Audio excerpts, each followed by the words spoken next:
നമുക്ക് ഈ കൊപ്രാൻ ലിമിറ്റഡിൻ്റെ ഒരു ചാർട്ട് അനാലിസിസ് നോക്കാം. കൊപ്രയല്ല കോപ്രാൻ എന്നൊക്കെ വേണേൽ വായിക്കാം. വായനയിൽ കാര്യമില്ല, നമ്മൾ ഒരു എൻട്രി എടുക്കുന്നതിലാണല്ലോ കാര്യം. ഇപ്പോൾ ഒരു ചാർട്ട് സ്റ്റാർട്ട് ചെയ്ത് 94, അപ്പോൾ ഒരു ഓൾമോസ്റ്റ് ഒരു ഡൗൺ ട്രെൻഡിലായിരുന്നു. ഇതാ ഇങ്ങനെ ഒരു ഡൗൺ ട്രെൻഡ് കിടപ്പുണ്ട്. പിന്നെ താണ്ട് ഈ ഒരു ഏരിയ ബ്രേക്ക് ചെയ്ത് പിന്നെ റീസെൻ്റ്ലി ആണ് ഇതാ ഇവിടെ റീസെൻ്റ്ലി അതൊന്ന് ബ്രേക്ക് ചെയ്തു. റീസെൻ്റ്ലി എന്ന് പറഞ്ഞാൽ അങ്ങനെയല്ല, 94 മുതൽ നോക്കുന്ന ഒരു വലിയൊരു ഡേറ്റ് ആയതുകൊണ്ട് ഞാനങ്ങനെ പറഞ്ഞതേ ഉള്ളൂ. പിന്നെ നമുക്ക് അടുത്തത് നമുക്ക് നോക്കാൻ പറ്റുന്നൊരു കാര്യം എന്ന് പറയുമ്പോഴത്തേക്ക് എന്താ, ഒരു വീക്ക്ലി ടൈം ഫ്രെയിം അല്ലെങ്കിൽ ഒരു ഡെയിലി ടൈം ഫ്രെയിം നമുക്ക് നോക്കാം. ഓക്കെ, എപ്പോഴും നമ്മൾ വീക്കിലി എടുക്കുന്നുണ്ട്, ഇന്നൊരു വെറൈറ്റി ആയിക്കോട്ടെ, ഡെയിലി കിടക്കട്ടെ. അപ്പം നമ്മളായിട്ട് ഇങ്ങനെ നോക്കുമ്പോഴത്തേക്ക് അതുകൊണ്ട് ഇങ്ങനൊരു ഇങ്ങനൊരു ചാർട്ട്, ഇങ്ങനൊരു സപ്പോർട്ട് നമുക്ക് വരയ്ക്കാം. സപ്പോർട്ട് ആൻഡ് റെസിസ്റ്റൻസ് വരയ്ക്കുന്നതിനെ പറ്റിയൊക്കെ നമ്മൾ കംപ്ലീറ്റ് ആയിട്ട് വീഡിയോ ചെയ്തിട്ടുണ്ട്. ആരും കണ്ടില്ലെന്ന് ദൈവത്തെ ഓർത്ത് പറയരുത്. നമ്മൾ ബേസിക്സ് പഠിപ്പിച്ചിട്ട് മാത്രമാണ് നമ്മൾ ഈ ബാക്കി കാര്യങ്ങൾ ചെയ്യുന്നത്. ആരും ബ്ലൈൻഡായിട്ട് ട്രേഡ് ചെയ്യാതിരിക്കുക, എല്ലാം നന്നായിട്ട് നമ്മൾ ചെയ്യണം. അപ്പോൾ നമ്മൾ ഇതിൻ്റെ ബാക്കി ഇതിനൊരു റെസിസ്റ്റൻസ് നമ്മൾ വരയ്ക്കുന്നുണ്ട്. ഇത് ഞാൻ വേറൊരു വീഡിയോ ചെയ്യാമെന്ന് വെച്ചിട്ടിരുന്നതാണ്, പക്ഷേ ഇങ്ങനൊരു ചാർട്ട് കണ്ടപ്പോഴത്തേക്ക് നിങ്ങളോട് ഷെയർ ചെയ്യാമെന്ന് വെച്ചു.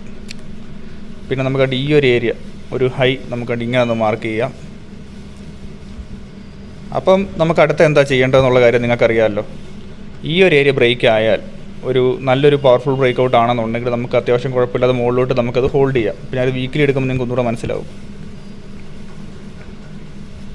ഇതാ ഇച്ചിരി നീട്ടി നിങ്ങൾ വരയ്ക്കണം, ഞാനത് ജസ്റ്റ് നിങ്ങൾ വരയ്ക്കാൻ വേണ്ടി ഇങ്ങനെ ഇട്ടെന്നേ ഉള്ളൂ. അപ്പോൾ അതുകൊണ്ട് ഇവിടുന്ന് നമുക്കൊരു ബ്രേക്ക്, നല്ലൊരു പ്രോപ്പർ ബ്രേക്ക് ഔട്ട് കിട്ടുവാണെന്നുണ്ടെങ്കിൽ ഞാനത് വീക്കിലി രീതി വരച്ച് കാണിച്ചു തരാം. അതുകൊണ്ട് ഇവിടുന്ന് ജസ്റ്റ് ഇങ്ങനെ വരയ്ക്കുന്നത് വളരെ സിമ്പിളായിട്ട് തന്നെ, നമ്മൾ ഒരുപാട് വലിയ ടെക്നിക്കൽ ഫോം കാര്യങ്ങളൊന്നും നമ്മൾ പറയുന്നില്ല, ബേസിക് പ്രൈസ് ആക്ഷൻ മാത്രം. അപ്പം നിങ്ങൾക്ക് അനുയോജ്യമായിട്ടുള്ളൊരു ടൈം ഫ്രെയിമിൽ നിങ്ങൾക്ക് അനുയോജ്യം തോന്നുന്നൊരു ടൈം ഫ്രെയിം വരയ്ക്കുക. ഞാൻ ജസ്റ്റ് എൻ്റെ റിവ്യൂ ഞാൻ കാണിക്കുന്നതേ ഉള്ളൂ.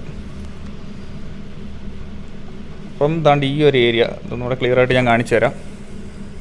എന്താ ഇവിടെ ഒരു റെക്റ്റാങ്കിൾ വെച്ചിട്ട് അതപ്പോൾ ഒന്നുകൂടെ ക്ലിയർ ആയിട്ട് നിങ്ങൾക്ക് കാണാൻ പറ്റും.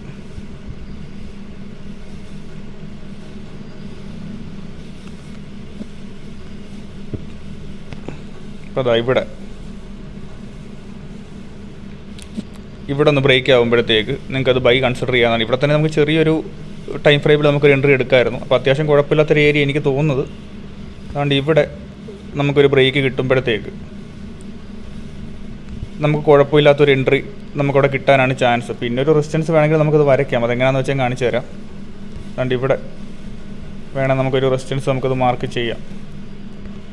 പക്ഷേ എന്നിരുന്നാലും ഇവിടെ നിന്ന് ബ്രേക്ക് ആയി കഴിഞ്ഞാൽ അത്യാവശ്യം കുഴപ്പമില്ലാത്തൊരു മൂവ്മെൻറ്റ് നമുക്ക് ഇങ്ങനെ തന്നെ കിട്ടാനാണ് ചാൻസ്. തൽക്കാലത്തേക്ക് ഇത് പോട്ടെ. അപ്പം അതിനുവേണ്ടി തന്നെയാണ് ചാൻസ്. അപ്പോൾ നല്ലൊരു ബ്രേക്ക് ഔട്ട് കിട്ടണം. ചുമ്മാ നമ്മളൊരിക്കലും ചാടി കയറാൻ, ബ്ലൈൻഡായിട്ട് ചാടി കയറാൻ പാടില്ല. അത്യാവശ്യം നിങ്ങൾക്ക് ഓക്കെ ആണെന്നുണ്ടെങ്കിൽ മാത്രം നിങ്ങൾ ബൈ കൺസിഡർ ചെയ്യാവൂ. ഞാൻ പറഞ്ഞല്ലോ, ഇച്ചിരി റിസ്കി ആയിട്ടുള്ളൊരു ചാർട്ടാണ്. അപ്പോൾ ഒത്തിരി എമൗണ്ട് നിങ്ങൾ ഇടാതിരിക്കുക, വളരെ ചെറിയൊരു എമൗണ്ട് ഇട്ട് മാത്രം നിങ്ങൾ ട്രേഡ് ചെയ്യാവൂ. ഈ ഒരു ഏരിയ കടന്നു കഴിഞ്ഞാൽ അത്യാവശ്യം കുഴപ്പമില്ലാത്തൊരു പ്രോഫിറ്റ് നമുക്ക് ഒപ്പിക്കാൻ പറ്റും. അപ്പോൾ ഞാൻ നേരത്തെ വരച്ചിട്ട പിന്നെ അത് വരയ്ക്കുന്ന ബാക്കിയുള്ള സപ്പോർട്ട് റെസിസ്റ്റൻസ് കാര്യങ്ങളൂടെ നിങ്ങളാണെങ്കിൽ ഒന്ന് ആഡ് ചെയ്യുക. നമുക്ക് ഇങ്ങനെ വരയ്ക്കാം, ചെറിയ നമുക്ക് ഇങ്ങനെ ഒരു മാർക്ക് നമുക്ക് ഇങ്ങനെ വരയ്ക്കാം. അപ്പോൾ ഇതൊക്കെ ബ്രേക്ക് ആയിട്ടുണ്ട് കുഴപ്പമില്ലാത്ത രീതിയിൽ. അല്ലെങ്കിൽ ഇവിടെ ഒരു റെസിസ്റ്റൻസ് കിടക്കുന്നതുകൊണ്ടാണ് ഒരു സ്ലോ മൂവ്മെൻറ്റ്. ഇതൊന്ന് കഴിഞ്ഞ് കിട്ടിക്കഴിഞ്ഞാൽ മുകളിലോട്ട് പോകും. പിന്നെ നമ്മൾ ഉപാസിക്കുന്ന ചാത്തന്മാർ ബാക്കിയെല്ലാം മുകളിലോട്ട് കൊണ്ടുപോയാൽ അടിപൊളിയായിരിക്കും. അപ്പോൾ ഞാനിത് ബേസിക് ഒരു ഫ്രെയിം മാത്രമേ ഞാൻ വരച്ചിട്ടുള്ളൂ. നിങ്ങൾക്കാണെന്നുണ്ടെങ്കിൽ ബാക്കി വരച്ച് നോക്കാനുള്ളൊരു അവസരമാണ് തരുന്നത്. ഇത്രയും അറിഞ്ഞിരുന്നാൽ തന്നെ കുറച്ച് വ്യൂ കിട്ടും. ബാക്കിയൂടെ നിങ്ങൾ വരയ്ക്കുക, കാരണം ഒരു അസൈൻമെൻറ്റ് പോലെ തന്നെ കാണുക, നിങ്ങൾ വരച്ച് നോക്കുക. പിന്നെ നിങ്ങളാണെന്നുണ്ടെങ്കിൽ ട്രേഡിങ് പഠിക്കാൻ ആഗ്രഹമുള്ളവർക്ക് നിങ്ങളാണെങ്കിൽ വീഡിയോസ് സജസ്റ്റ് ചെയ്താലും മതി. കാര്യം ബേസിക്സ് ഓഫ് ട്രേഡിങ് സബ്ബൊന്നും ചെയ്യണമെന്നില്ല, അത്യാവശ്യം നിങ്ങളത് കണ്ടു പഠിച്ചാൽ മതി. കാരണം നിങ്ങളിപ്പോൾ ചില പലരും ട്രേഡിങ് പഠിക്കണം എന്നുള്ള ആഗ്രഹമായിട്ടൊക്കെ വരുന്നുണ്ട്. പിന്നെ എല്ലാവരും സ്കാം, പിന്നെ പൈസ കൊടുത്തിട്ടൊക്കെയാണ് പലരും പഠിക്കുന്നത്. അപ്പം നിങ്ങൾ ജസ്റ്റ് വീഡിയോ കാണുമ്പോഴത്തേക്ക് കുഴപ്പമില്ലാന്നുണ്ടെങ്കിൽ അയച്ചു കൊടുക്കുക. സബ് ചെയ്യണമെന്ന് നിർബന്ധമൊന്നും ഇല്ല. കാര്യം എന്ന് പറയുമ്പോഴത്തേക്ക് ജസ്റ്റ് കണ്ടാൽ മതിയല്ലോ. കാര്യങ്ങൾ ബേസിക് ആയിട്ടുള്ള കുറച്ച് ഐഡിയകളൊക്കെ നമുക്ക് കിട്ടും. അപ്പം അത്രയ്ക്കേ ഉള്ളൂ കാര്യങ്ങൾ.